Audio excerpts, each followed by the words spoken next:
नमस्कार।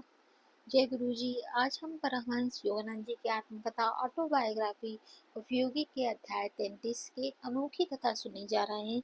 इस अध्याय का नाम है आधुनिक भारत के महाअवतार बाबा जी। महाअवतार बाबा जी वे अमर योगी हैं जो सदियों से हिमालय की गुप्त गुफाओं में निवास करते हैं। उनका स्वरूप सदैव युवा और दिव्य बताया गया है। बाबा जी का कार्य है संसार को क्रिया योग की अमूल्य साधना प्रदान करना। योगानंद जी बताते हैं कि बाबा जी कोई साधारण संत नहीं बल्कि युगों के मानवता को मार्गदर्शन देने के लिए दिव्य अवतार के। उनकी उपस्थिति अदृश्य होते हुए समस्त साधकों को शक्ति और प्रेरणा देती है। बाबा जी ने लाड़ी महर्षियों को क्रिया योग की दीक्षा दी थी। कैसे दी, इसके बारे में अब हम पढ़ते हैं। जय गुरु जी। बद्रीनाथ के आसपास में उत्तरी हिमालय के पहाड़ आज भी लाड़ी माशियों के गुरु बाबा जी की जीवंत उपस्थिति से पावन हो रहे हैं। उन संसर्ग में दूर निर्जन प्रदेश में रहने वाले ये महागुरु शताब्दियों से शायद सहस्त्र शताब्दियों से अपने स्थूल शरीर में वास कर रहे हैं। मृत्युंजय बाबा जी एक अवतार है। उस संस्कृत का शब्द का अर्थ है नीचे उतरना। यह अव अर्थात नीचे और त्र अर्थात तरण शब्दों से बना है। अवतार का मतलब क्या है? अव मैंने नीचे, त्र मैंने तरण, मतलब कि नीचे से तरण। हिंदू शास्त्रों में अवतार शब्द का प्रयोग ईश्वरत्व का स्थूल शरीर में अवतरण के अर्थ में होता है। बाबा जी के आध्यात्मिक अवस्था मानवीय अकालन शक्ति से परे है। श्री युक्तेश्वर जी ने एक दिन मुझे बताया, मनुष्य की अल्प बुद्धि को उनके प्रातपर अवस्था का ज्ञान कभी नहीं हो सकता है। इस अवतार में योग ईश्वर की केवल कल्पना करने का प्रयास भी व्यर्थ है। यह अकल्पनीय है। उपनिषदों में आध्यात्मिक उन्नति की प्रत्येक अवस्था का सूक्ष्म अति सूक्ष्म वर्गीकरण किया गया है। सिद्ध पुरुष जीवन मुक्त अवस्था से आगे बढ़ने का परामुक्त अवस्था में प्रवेश करता है। परामुक्त पुरुष माया के नागपाश और जन्म मरण के चक्र से पूर्णतः मुक्त हो चुका होता है। इसलिए परामुक्त कदाचित ही पुनः स्थूल शरीर धारण कर सकता है, और यदि वह पुनः जन्म लेता है तो संसार पर ईश्वर की आशीर्वाद वर्षा का माध्यम बन कर आता है। उसे ही अवतार कहते हैं। अवतार पर सृष्टि के कोई नियम लागू नहीं होता। उसका शुद्ध शरीर प्रकाश की मूर्ति मात्र होता है। उस पर प्रकृति का कोई ऋण नहीं होता है। सामान्य दृष्टि को अवतार के शरीर में कोई असाधारण बात नजर ही नहीं आती है, परंतु कभी कभी प्रसंगानुरूप उस शरीर की ना तो छाया पड़ती है, ना ही जमीन पर पदचिन्ह बनता है। ये माया के अंधकार और भौतिक बंधों से आंतरिक मुक्ति का बाह्य प्रतीकात्मक प्रमाण है। केवल ऐसा भगवत पुरुष ही जीवन और मृत्यु के परस्पर संबंधता के बीच विद्यमान सत्य को जानता है। उमर ख़याम ने, जिन्हें लोगों ने पूर्णतः गलत समझा है, ने ऐसे मुक्त मानव के विषय में अपने अमर ज्ञान वाक्य रुबाइया में लिखा है। ओ सुहासिनी, ओ विदुवसिनी, तेरी आभा है अक्षय, प्रिय देखो रहा चंद्रमा स्वच्छ गगन पर पुनः उदय। होगा कितनी बार आज के बार यह उदय इसी प्रकार, और इसी झुरमुट में मुझको खोज खोज जाएगा हार। अक्षय अभायुक्त सुहासिनी विंदुवंदनी प्रिया पराशक्ति अर्थात ईश्वर है, जो एकमात्र काल दोष रहित स्वयं तेज से भी तेजस्वी शाश्वत तारा है। सच गगन पर पुनः उदित चंद्रमा तो ब्रह्म सृष्टि है, जो उदय अस्त के नियत काल आवतरणों के नियम में बंधी हुई है। आज साक्षात्कार के द्वारा इस फारसी संत ने अपने आप को इस जगत में या माया अथवा प्रकृति के झुरमुट में बार बार लौटने या आने की विवशता से सदा के लिए मुक्त कर लिया है। और इस झुरमुट में मुझको खोज खोज जाएगा हार। किसी चिरमुक्त की खोज करके ब्रह्मांड के लिए कैसी घोर निराशा है। ईसा मसीह ने अपनी मुक्तात्मा होने का संकेत दूसरे प्रकार से दिया था, और एक शास्त्री के ने पास आकर उनसे कहा, हे गुरु, आप यहाँ भी जाएंगे? मैं आपके पीछे पीछे आऊंगा। और यीशु ने उनसे कहा, लोमड़ियों के रहने के लिए मांदे हैं, आकाश के पक्षियों के लिए भी घोंसले हैं, परंतु मानव पुत्र के लिए सिर टेकने के लिए कोई भी ठोर ठिकाना नहीं है। सर्वव्यापकता के कारण दिगंबर में व्याप्त ईसा मसीह के पीछे पीछे जाना क्या सर्वव्यापी परम तत्व में विलीन हुए बिना संभव था? प्राचीन भारत में कृष्ण, राम, बुद्ध तथा पतंजलि जैसे अवतार हुए। दक्षिण भारत के एक अवतार अगस्त्य पर विपुल काव्य साहित्य की रचना हुई है। उन्होंने ईसा के पूर्व और ईसा के बाद अनेक शताब्दियों में अनेक चमत्कार किए, और उनके विषय में यह मान्यता है कि वह आज भी सशील इस संसार में विद्यमान है। भारत में बाबा जी का कार्य रहा है। जिन विशेष कार्यों के लिए अवतार इस जगत में आते हैं, उन कार्यों की पूर्ति उनकी सहायता करना है। इस प्रकार शास्त्रीय वर्गीकरण के अनुसार वे एक महाअवतार हैं। उन्होंने स्वयं बताया कि संन्यास आश्रम के पुनः संगठक एवं अद्वितीय तत्वज्ञानी जगतगुरु आदि शंकराचार्य और तथा सुप्रसिद्ध मध्ययुगीन संत कबीर जो को उन्होंने योग दिशा दी थी। 19वीं शताब्दी में उनके मुख्य शिष्य, जैसा कि हम जानते हैं, लाड़ी माशी थे, जिन्होंने लुप्त क्रिया योग विद्या का पुनरुद्धार किया था। बाबा जी सदा ईसा मसीह के संपर्क में रहते हैं। वे दोनों मिलकर जगत के उद्धार के संपदन भेजते रहते हैं और इस युग के लिए मोक्ष प्रदायिनी आध्यात्मिक विधि से उन्होंने तैयार किया है। एक शरीर में रहने वाले और दूसरे शरीर के बिना रहने वाले इन दो पूर्ण ज्ञानी महागुरुओं का कार्य है राष्ट्रों को युद्ध, वंश विद्वेष, धार्मिक भेदभाव और भौतिकवाद की पलट आघात करने वाली बुराइयों को त्यागने के लिए प्रेरित करना। बाबा जी आधुनिक युग की प्रवृत्तियों में विशेषता पाश्चात्य संस्कृति के प्रभाव और उसकी जटिलता से पूर्णतः अवगत है और पूर्व और पश्चिम दोनों के समान रूप से योग के आत्म उद्धारक ज्ञान का प्रसार करने की आवश्यकता का उन्हें भान है। इसमें कोई आश्चर्य नहीं है कि इतिहास में बाबा जी का कोई उल्लेख नहीं है। किसी भी शताब्दी में बाबा जी कभी जनसाधारण के सामने प्रकट नहीं हुए। उनके युग युगांतर की योजनाओं में गलत अर्थ लगाने वाले प्रसिद्धि की चकाचौंध के लिए कोई स्थान नहीं है। सृष्टि में एक माँ शक्ति होते हुए भी चुपचाप अपना काम करते रहने वाले स्रष्टा की तरह ही बाबा जी भी विनम्र गुमनामी में अपना कार्य करते रहते हैं। कृष्ण और क्राइस्ट के समान महान अवतार इस धरातल पर किसी विशिष्ट और असाधारण परिणामदर्शी उद्देश्यों के लिए अवतरित होते हैं और यह उद्देश्य पूरा होते ही वापस चले जाते हैं। जैसे श्री कृष्ण जी एक उद्देश्य से आए थे, राम जी रावण का वध करने के उद्देश्य से आए थे, लोगों का उद्धार करने के लिए थे। ऐसे ही बाबा जी वे और हमेशा अवतार आते रहे हैं इस सृष्टि के जन कल्याण के लिए। और जब तक सृष्टि में, जैसे पहले भी हमने चैप्टर में पढ़ा था कि 10 अगर सत्पुरुष रहेंगे धरती पे, तब तक वो जो हैं अवतार लेते रहेंगे। भगवान अवतार लेते रहते हैं, किसी न किसी रूप में हमेशा लेते रहते हैं। जैसे हमारे अभी अवतार पीछे लिया था गुरुजी ने मानव शरीर में, वो उनके लिए कुछ नियम होते हैं, बट अवतारों के लिए कोई नियम नहीं होता है, वो स्वच्छंद रहते हैं। बाबा जी ने भी इसे अलग किया। जैसे अन्य अवतार इतिहास की किसी प्रमुख घटना में संबंधित कार्य को नहीं, बल्कि युग युगों में धीरे धीरे होने वाले मानव जाति के क्रम विकास से संबंधित कार्य को अपने हाथ में लेते हैं। ऐसे अवतार सदा ही जन साधारण की स्थूल दृष्टि से ओझल रहते हैं और जब चाहे अपनी इच्छा अनुसार दृश्य होने की सामर्थ्य रखते हैं। इन गानों से तथा साधारणतः वे अपने शिष्यों को अपने विषय में गुप्त रहने का आदेश देते हैं। इसलिए अनेक विराट आध्यात्मिक महापुरुष संसार के लिए अज्ञात ही बने रहते हैं। मैं इस पुस्तक में बाबा जी के जीवन की एक हल्की सी झलक मात्र दिखा रहा हूँ। केवल कुछ ऐसे तथ्यों का ही उल्लेख कर रहा हूँ जिन्हें वे सार्वजनिक करने योग्य तथा सहायक मानते हैं। बाबा जी के परिवार या जन्म स्थान के विषय में कभी किसी को कुछ पता नहीं पाया। इस मामले में इतिहास लेखकों को निराश ही होना पड़ेगा। साधारणतः वे हिंदी में बोलते हैं, परंतु किसी भी भाषा में आसानी से बोल लेते थे।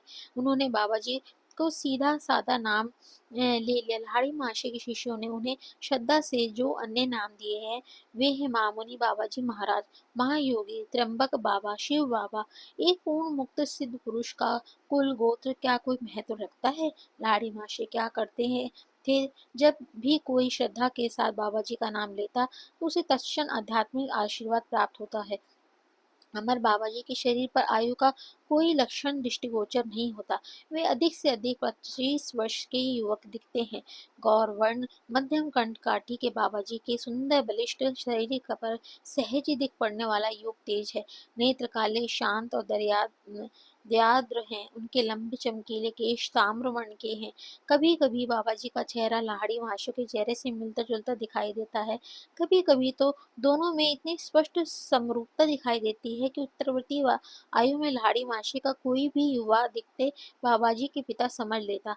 मेरे संतवत संस्कृत शिक्षक स्वामी केवलानंद जी ने हिमालय में बाबा जी के साथ कुछ समय बिताया था। उन्होंने मुझे एक दिन बताया, अद्वितीय महागुरु अपने शिष्यों के साथ पर्वतों में एक स्थान से दूसरे स्थान भ्रमण करते रहते हैं। उनकी छोटी सी शिष्य मंडली में दो अत्यंत उन्नत अमेरिकी शिष्य भी हैं। किसी स्थान पर कुछ समय बिताने के बाद बाबा जी कहते हैं, डेरा डंडा उठाओ। वे अपने पास एक डंडा रखते हैं। उनका यह आदेश अपनी मंडली के साथ तत्क्षण किसी दूसरे स्थान पर पहुंचने का संकेत होता है। वे हमेशा ही एक स्थान में अदृश्य होकर दूसरे स्थान पर प्रकट होने की इस पद्धति का उपयोग नहीं करते। कभी कभी वे एक शिखर से दूसरे शिखर पर पैदल भी जाते हैं। जब बाबा जी की इच्छा होती है तभी उन्हें कोई देख या पहचान पाता है। उन्होंने विभिन्न भक्तों को किंचित से परिवर्तन के साथ भिन्न भिन्न रूपों में दर्शन दिया है। कभी दाढ़ी मूछ के साथ तो कभी दाढ़ी मूछ के बिना। उनकी अक्षय देह के लिए किसी आहार की आवश्यकता नहीं पड़ती, इसलिए कदाचित ही कभी वे कुछ खाते हैं। हाँ, शिष्यों को जब वे दर्शन देते हैं तब लौकिक शिष्टाचार के रूप में कभी कभी फल या चावल की खीर स्वीकार कर लेते हैं। केवलानंद जी बताते हैं, बाबा जी के जीवन की दो विस्मयकारी घटनाएं मुझे ज्ञात हैं। एक रात उनके शिष्य वैदिक होम के लिए जल रही विशाल अग्नि ज्वालाओं को घेर कर बैठे हुए थे। अचानक महागुरु ने एक जलती लकड़ी उठा ली और अग्नि के पास ही बैठे एक शिष्य के नंगे कंधे पर उससे हल्का सा प्रहार किया। यह तो क्रूरता है गुरुदेव। वहां उपस्थित लाड़ी माशी ने अपना विरोध प्रकट किया। अपने गत कर्मों के फलस्वरूप तुम्हारी आंखों के सामने वह पूरा जलकर राख हो जाता तो क्या वह तुम्हें अच्छा लगता? इन शब्दों के साथ ही बाबाजी ने शिष्य के आहत कंधे पर अपना आरोग्यवद व्यस्त रखा और कहा, आज रात मैंने तुम्हें पीड़ादायक मृत्यु के हाथों से मुक्त कर दिया है। अग्निदाह की किंचित सी पीड़ा के अनुभव करने से तुम्हारा कर्म भोग मिट गया है। एक अन्य अवसर पर एक अपरिचित व्यक्ति के आगमन में से बाबा जी की पवित्र टोले की शांति थोड़ी सी भंग हो गई थी। वह व्यक्ति गुरु के डेरे पर निकट की ही स्थित एक दुर्लभ पर्वत शिखर पर विस्मयकारी निपुणता के साथ चढ़ आया था। महाराज, अवश्य ही आप ही महान बाबा जी हैं। इस आदमी का चेहरा अवर्णनीय श्रद्धा और आदर से दमक रहा था। उन दुर्गम पर्वतों में मैं महीनों से आपकी तलाश में भटक रहा हूँ। आपसे इतनी ही प्रार्थना है कि आप मुझे शिष्य रूप में स्वीकार करें। जब महागुरु ने उसकी ओर कोई ध्यान नहीं दिया तो उस आदमी ने पर्वत शिखर के नीचे पत्थरों से भरी गहरी खाई की ओर हाथ दिखाकर कहा, आप यदि मुझे स्वीकार नहीं करेंगे तो मैं इस पर्वत से कूद पड़ूंगा। ईश्वर तक पहुंचने के लिए यदि मैं आपका मार्गदर्शन नहीं पा सकता तो मेरे जीवित रहने का कोई अर्थ नहीं है। तो कूद पड़ो। बाबा जी ने निर्विकार रहते हुए कहा, उन्नति की तुम्हारी वर्तमान अवस्था में मैं तुम्हें स्वीकार नहीं कर सकता। उस मनुष्य ने तुरंत अपने आप को नीचे झोंक दिया। स्तंभ हुए शिष्य को बाबा जी ने उसके शरीर को उठा लाने को आदेश दिया। जब शिष्यों ने वह शत विक्षत शव लाकर उनके सामने रख दिया तो बाबा जी ने उस पर अपना हाथ रखा। परम आश्चर्य, उस आदमी ने आंखें खोली और सर्वशक्तिमान गुरु के चरणों में साष्टांग लौट गया। अब तुम शिष्य बनने के अधिकारी हो गए हो। पुनर्जीवित चेले की ओर देखकर अत्यंत स्नेह से मुस्कुराते बाबा जी ने कहा, तुमने साहस के साथ इस कठिन परीक्षा में सफलता प्राप्त की है। अब मृत्यु कभी तुम्हारा स्पर्श नहीं करेगी। अब तुम हमारे अमर मंडली में शामिल हो गए हो। फिर उन्होंने सदा की तरह प्रस्थान का आदेश दिया। डेरा डंडा उठाओ। पूरा दल तत्क्षण इस पर्वत से अदृश्य हो गया। अवतारी पुरुष सर्वव्यापी ब्रह्म चैतन्य में निवास करता है। उसके लिए देश और काल का कोई अस्तित्व नहीं होता। इसलिए बाबा जी ने अपने स्थूल शरीर को जो शताब्दियों दर शताब्दियां बनाए रखा है, उसका केवल एक ही कारण है, मानव जाति को उसके अपनी संभावना का ठोस उदाहरण प्रस्तुत करने की इच्छा। मनुष्य पर यदि रक्त मांस के शरीर में ईश्वरत्व की झलक दिखाने की कृपा कभी न की जाए तो वह हमेशा माया के इसी भारी भ्रम में रहेगा कि वह अपनी मरणाधीन पर कभी विजय नहीं पा सकता। मतलब कि अपनी मृत्यु पे वो कभी विजय नहीं पा सकता। ईसा मसीह को शुरू से ही अपने जीवन में होने वाली घटनाओं का पूर्ण ज्ञान था। उन अनुभवों से वे गुजरे, अपने लिए नहीं, कर्मों के किसी विवशता के कारण नहीं, बल्कि केवल उन घटनाओं का मनन करके सीखने वाली मानव जाति के उत्थान के लिए। उनका चार शिष्य मैथ्यू, मार्क, ल्यूक और जॉन, वे ने उनकी अवर्णनीय लीला को भावी पीढ़ियों के लाभ के लिए लिख कर रखा है। बाबा जी के लिए भी भूत, वर्तमान, भविष्य आदि समय की परस्पर संबंधित अवस्थाओं का अस्तित्व नहीं है। प्रारंभ से ही उन्हें अपने जीवन की सभी अवस्थाओं का पूर्ण ज्ञान है। मनुष्य की सीमित बुद्धि को ध्यान में रखकर ही उन्होंने अपने दिव्य जीवन की अनेक लीलाएं एक या अधिक लोगों की उपस्थिति में ही करने का ध्यान रखा। इसी कारण जब बाबा जी ने शरीर की अमरता की संभावना को प्रकट करने का समय उपयुक्त समझा, तब लाड़ी माशियों के एक शिष्य उस प्रसंग पर उपस्थित थे। उन्होंने स्पष्ट शब्दों में राम गोपाल मजूमदार के सामने यह वचन किया ताकि अन्य जिज्ञासुओं को प्रेरणा देने के लिए यह बात में सर्वविदित हो जाए। सिद्ध जन केवल मानव जाति की भलाई के लिए ही अपने वचन बोलते हैं और सहज स्वाभाविक प्रतीत होने वाले घटनाक्रम में सम्मिलित होते हैं। जैसा कि ईसा मसीह ने कहा था, हे परमपिता, मैं जानता हूँ कि आप सदा ही मेरी बात को सुनते हैं, परंतु मेरे आसपास जो लोग खड़े हैं उनकी खातिर मैंने वैसा कहा ताकि उन्हें विश्वास हो सके कि आपने ही मुझे भेजा है। जब मैं रणबाजपुर में विनिंद्र संत रामगोपाल के पास गया, तब उन्होंने बाबा जी के साथ अपनी पहली भेंट की विस्मयजनक कहानी मुझे बताई थी। उन्होंने कहा था, मैं कभी कभी अपनी एकांत गुफाओं से बाहर निकलकर काशी में लाहिड़ी महाशय के चरण कमलों में जा बैठता था। एक दिन मध्य रात्रि को जब मैं उनके घर में उनके शिष्यों के बीच बैठकर चुपचाप ध्यान कर रहा था, तब गुरुदेव ने अचानक मुझे एक चकित कर देने वाला आदेश दिया। उन्होंने कहा, रामगोपाल, तुरंत इसी क्षण दशाश्वमेध घाट पर चले जाओ। मैं तुरंत उस निर्जन घाट पर जा पहुंचा। चंद्रमा के प्रकाश और तारों की जगमगाहट में से रात उजली थी। थोड़ी ही देर में मैं वहां चुपचाप धीरज के साथ बैठा था कि मेरा ध्यान अपने पांव के पास स्थित एक विशाल शिला की ओर आकृष्ट हुआ। वह शिला धीरे धीरे ऊपर उठ रही थी और उसके नीचे एक भूमिगत गुफा दिखाई देने लगी। जब वह शिला हवा में स्थिर हो गई, मानो किसी अज्ञात शक्ति ने उसे वहां पकड़ रखा हो, तब उस गुफा में से एक अत्यंत लावण्यवती स्त्री बाहर आई और हवा से ऊंची उठ गई। एक शांतिप्रद तेज से वह नारी मूर्ति विष्ठित थी। धीरे धीरे नीचे आकर वे मेरे सामने परमानंद में मग्न निश्चल खड़ी रही। आखिर उनसे में उसमें हलचल हुई और मैं अत्यंत सौम्य वाणी से बोलने लगी, मैं बाबा जी की बहन माता जी हूँ। मैंने बाबा जी की और लाड़ी महाशय को भी आज रात एक अत्यंत महत्वपूर्ण विषय पर चर्चा करने के लिए अपनी गुफा में बुलाया है। एक प्रकाशपुंज गंगा के ऊपर तेजी से उड़ता हुआ आता दिखाई दिया। अपारदर्शी पानी में उसका प्रतिबिंब दिखाई दे रहा था। वह प्रकाश हम लोगों की ओर बढ़ता गया और कौंध कर चकाचौंध करता हुआ माता जी के पास आकर रुक गया और तुरंत ही लाड़ी माशियों के मानव रूप में परिवर्तित हो गया। लाड़ी माशियों ने अत्यंत विनम्रता के साथ माता जी के चरणों में प्रणाम किया। मैं इस आश्चर्य से उबरा भी नहीं था कि आश्चर्य का दूसरा धक्का मुझे लगा। गोल गोल घूमता हुआ एक विस्मयकारी प्रकाशपुंज आकाश मार्ग से आते हुए मैंने देखा। तीव्र गति से नीचे आता हुआ अग्निगोले के समान वह तेजोपुंज हम लोगों के समीप आया और उसने एक अत्यंत सुंदर युवक का रूप धारण किया। मैं तुरंत ही समझ गया कि ये बाबा जी हैं। उनका चेहरा लाड़ी महाशय जैसा ही था, परंतु बाबा जी अपने शिष्यों से कहीं अधिक युवा दिख रहे थे। उनके लंबे तेजस्वी केश थे। लाड़ी मासी माताजी और मैंने वहाँ गुरु के चरणों में प्रणाम किया। उनके दिव्य शरीर का स्पर्श करते ही मेरे शरीर का रोम रोम स्वर्गीय अनुभूतियों और अवर्णनीय आनंद से झंकृत हो उठा। बाबा जी ने कहा, हे कल्याणी, मैं अपने स्थूल शरीर का त्याग कर अनंत प्रवाह में विलीन हो जाने का विचार कर रहा हूँ। पूज्य गुरुदेव, मैं आपके मंतव्य का आभास पा चुकी हूँ और इसलिए आज रात मैं इस पर आपके साथ विचार विमर्श करना चाहती थी। आपको शरीर त्यागने की क्या आवश्यकता है? यह कहते हुए वह स्वर्गीय स्विता पूर्ण स्त्री उनकी ओर अनुरोध भरी दृष्टि से देख रही थी। अपने ब्रह्म सागर में मैं अदृश्य और अदृश्य तरंग का धारण करूं, इससे क्या फर्क पड़ता है?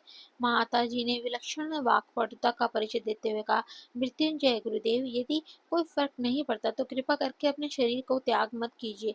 तथास्तु, बाबा जी ने शांत स्वर में कहा, मैं अपने स्थूल शरीर का त्याग कभी नहीं करूंगा। इस पृथ्वी पर कम से कम कुछ लोगों के लिए तो यह शरीर सदैव दृश्यमान रहेगा। तुम्हारे मुख से प्रभु ने अपनी इच्छा व्यक्त की है। मैं विस्मय विभोर होकर उन दिव्य विभूतियों का संवाद सुन रहा था। मुझ पर अपनी कृपा दृष्टि डालते हुए अमर महागुरु ने कहा, डरो मत राम गोपाल, हाँ, इस अमर वचन के साक्षी बनकर तुम धन्य हो गए हो। मधुर संगीत सा लगता बाबा जी का स्वर जब वातावरण में लीन हो गया, तो उनका और लाड़ी माशा का शरीर धीरे धीरे हवा से ऊपर उठ गया और गंगा जी के ऊपर से दोनों शरीर पीछे जाने लगे। दीप्तिमान प्रकाश के गोलों ने उनके शरीर को घेर लिया था और वे रात के आकाश में अदृश्य हो गए। माता जी का शरीर हवा से उठकर गुफा के पास गया और अंदर उतर गया। शीला नीचे आकर गुफा के मुंह पर बैठ गई। जैसे ही किन्हीं अदृश्य हाथों ने उसे वहां रख दिया था, असीम प्रेरणा से उत्प्रेरित होकर मैं लाड़ी महाशय के घर वापस गया। उस समय भोर हो रही थी। जब मैंने लाड़ी महाशय के चरणों में प्रणाम किया, तो वे मेरे मन के भाव जानते हुए मेरी ओर देखकर मुस्कुराए। उन्होंने कहा, तुम्हारे लिए मैं बहुत खुश हूँ राम गोपाल।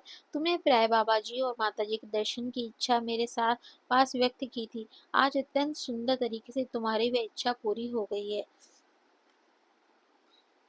वहां बैठे अपने गुरु भाइयों से मुझे पता चला कि मेरे जाने के बाद लाड़ी माशी अपने आसन से हिले भी नहीं थे। तुम्हारे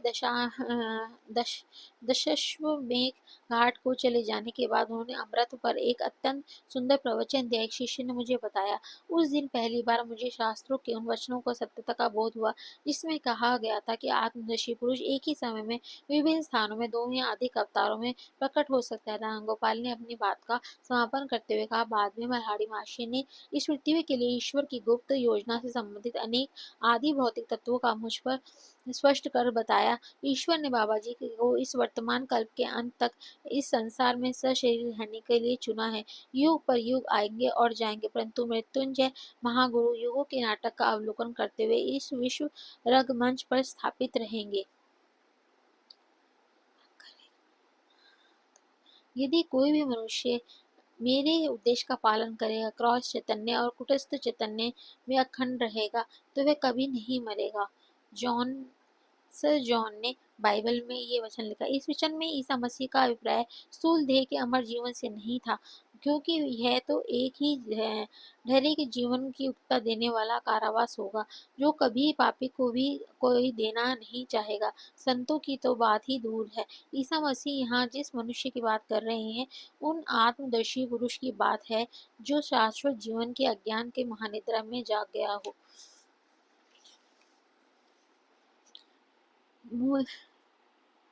मा- मानव मूलतः निराकार सर्वव्यापी आत्मा है। उसके शरीर के आबद्ध होने पर विवश होने उसकी अविद्या और अज्ञान का परिणाम है। हिंदू शास्त्र कहते हैं कि जन्म और मृत्यु माया की अभिव्यक्तियां, केवल माया के सापेक्ष जगत में ही जन्म और मृत्यु का कोई अर्थ बनता है। बाबा जी स्थूल शरीर या इस पृथ्वी में आबद्ध नहीं है, बल्कि ईश्वर की इच्छा से ही पृथ्वी के लिए एक विशेष उद्देश्य की पूर्ति के लिए कार्यरत हैं। दोस्तों, ये ऑटोबायोग्राफी की 33वें अध्याय को आज हमने पढ़ा है। इस अध्याय में हमें शिक्षा मिलती है कि ईश्वर के सच्चे संदेश वाहक जो होते हैं, कभी नाशवान नहीं होता। उनका उद्देश्य है मानवता का आत्मबोध और ईश्वर से सीधा संबंध कराना होता है। उनका केवल यही कार्य होता है कि ईश्वर से हम कैसे अपना डायरेक्ट कनेक्शन बना सकते हैं। जैसे गुरुजी भी अपने सत्संग में आपने सुना होगा कि गुरुजी भी यही कहते हैं कि ईश्वर से डायरेक्ट कनेक्शन बनाओ, किसी के थ्रू मत बनाओ, ध्यान लगाओ। ध्यान से ही हम प्रभु को पा सकते हैं और गुरु की कृपा से ही हम पा सकते हैं। आज ये अध्याय अभी हम यहीं समाप्त करते हैं। नेक्स्ट चैप्टर के साथ नई शुरुआत दोबारा हम करेंगे। तब तक के लिए जय गुरु जी, शुक्राना गुरु जी करते हुए हम नए अध्याय 34 हिमालय में महल का सृजन कैसे हुआ इसके बारे में पढ़ेंगे, और आप साथ में मिलके पढ़ेंगे और सुनेंगे। जय गुरु जी।